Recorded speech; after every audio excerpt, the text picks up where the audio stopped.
everybody. Hope all is well with everyone.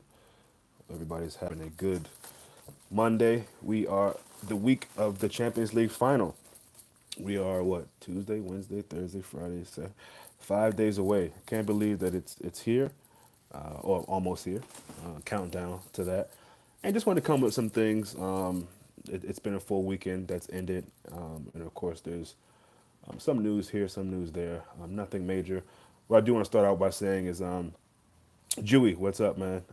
Is that from now on, until we actually make some signings and things actually seem to be happening, I won't be discussing transfer rumors. Listen, at the end of the day, the players that we could get or allegedly are going to get or may not get or whatever have not helped this team to get a top four finish again. What's up, Owen? Have not helped this team get to a Champions League final. So to me, it's almost the ultimate disservice, disrespect to the players that we have now.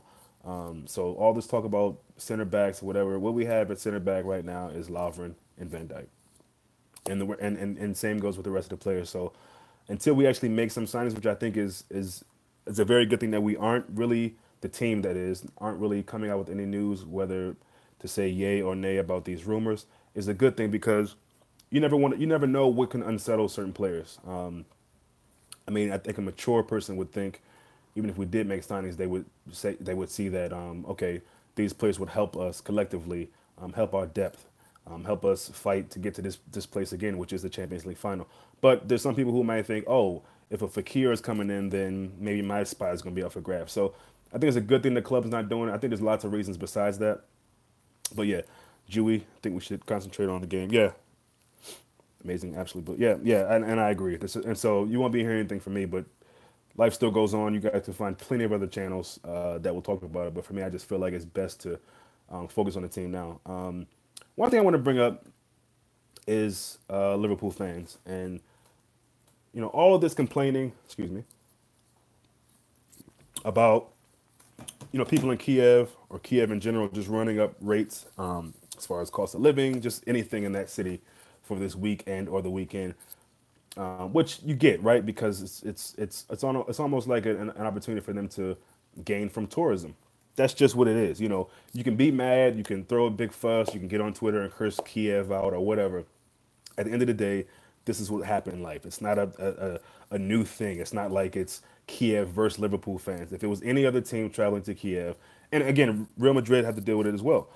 At the same time, we have these same Liverpool fans that are pretty much doing the same thing for fans coming into Liverpool. As we all know, there'll be a screening at Anfield.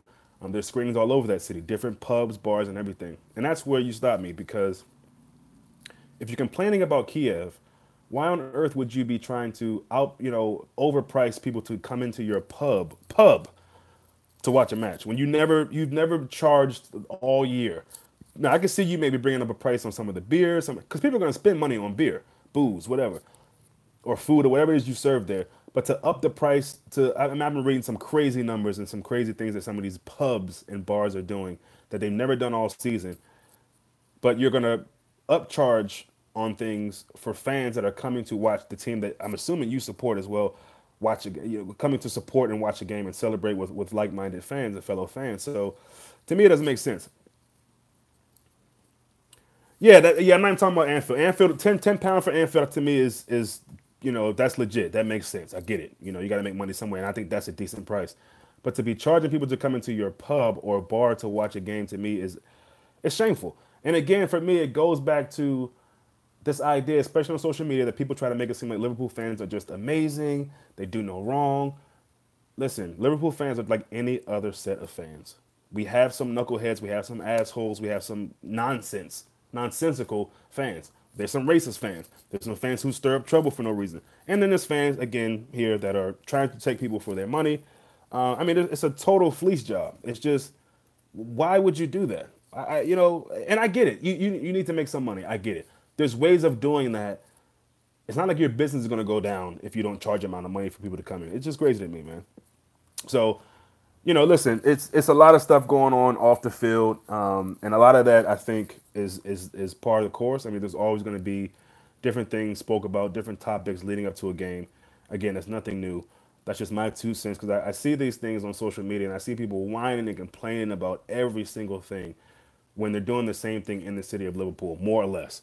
So, my thing is, you know, fans want to find a place to watch the game and advantage of. Because for all that, you can watch it at home. You can buy your booze, get your mates around, get your family around, watch the game at home.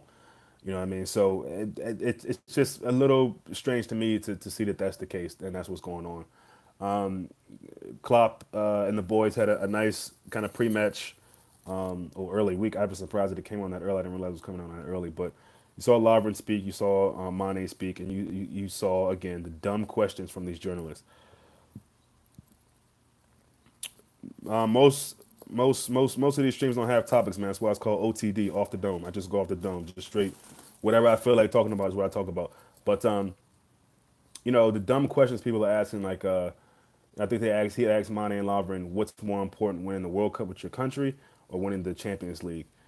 And I mean, obviously, the World Cup is in the future. The Champions League is this weekend. So to me, it's obviously the Champions League. You know what I mean? This is the team who pays your wage. This is the team who allows you to have a roof over your head, food to eat, to provide for your family. So to me, and this is the most current situation. This is right now. This is actually right now. And so to me, obviously, it's the Champions League. You know what I mean? Everyone wants to fight for their country, wants to win for their country. But let's just be realistic. No one on our team from Liverpool, any of their international teams, your Mane, Firmino, maybe Brazil has a really good chance. But other than that, Lovren's, is that Croatia? Lovren? Where's Croatia? I don't know where Lovren plays with. I think it's Croatia, but I'm not sure. I think Senegal can do well. Will they win it? Probably not. And there are a lot of people throwing a dark horse for Salah in Egypt. Don't think that was it, but time for 11 predictions. I mean, the team picks itself, Jewy. I mean, unless you got something different.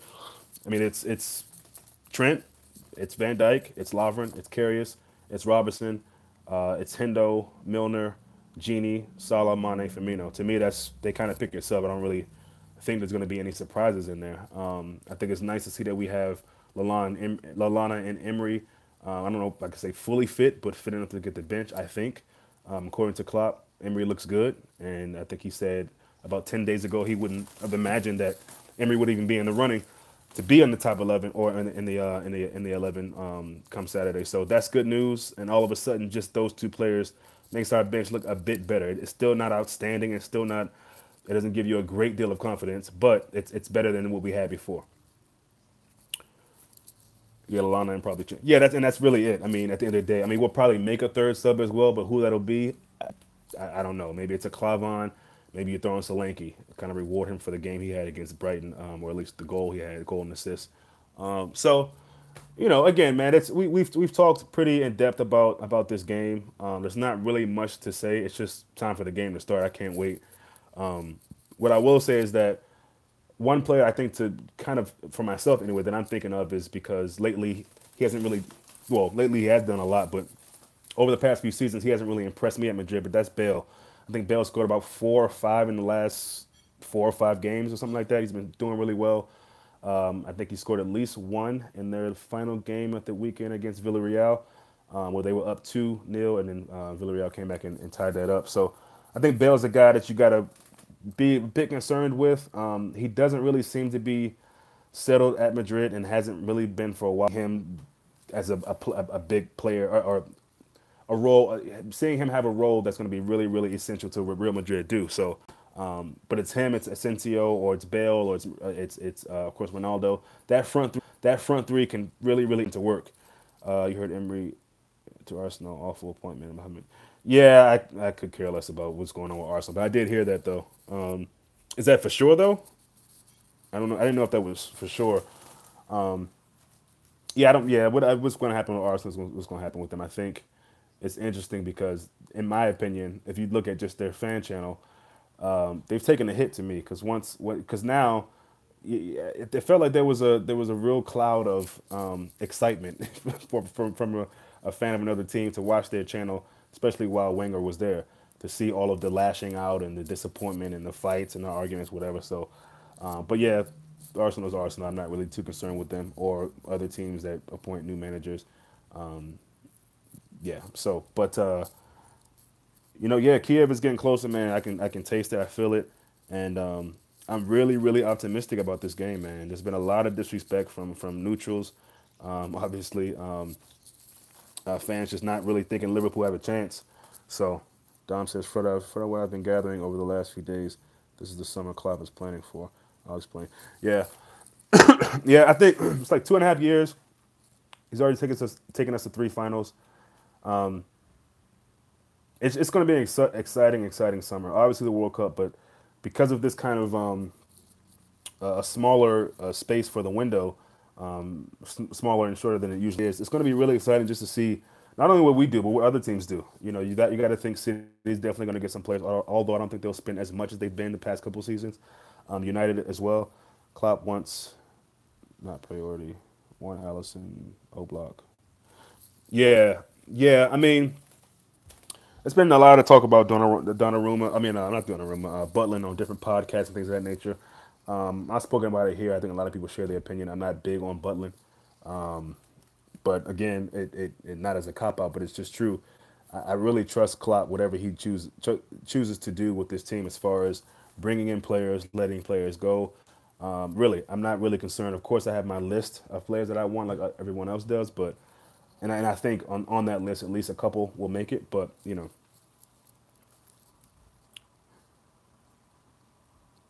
yeah, I don't mind Tarkovsky. I know you were saying something about him sitting too far back or something like that. I think you said. And then the guy from Newcastle who was very very young, but kind of captained that side to a pretty good finish this season. Of course, he's not a guy who's going to be on the score sheet, but to be that young and to have the trust in Benitez to captain that side has got to be big for his confidence. So and that makes me wonder: are they going to really want to give him up? And if they are, what are the amounts? What's the fee going to be? So, but yeah, it'll be interesting. It'll be interesting. I don't have much here to say about that, about anything really. I just wanted to come and talk about a few things that were on my mind. And so that just about wraps that up. But yeah, we will be back at some point between now and the game. Definitely the morning of the game, a build up to that, starting 11s. Although we probably know what that's going to be. Feelings about the game going in, moods, and then of course, as usual, any other game, halftime, and end of the game. As if it goes as plans, the family and I will be heading out to a place here locally, which is a proper Liverpool bar called the Queen Vic, and it'll be packed in there, so we'll try to get early.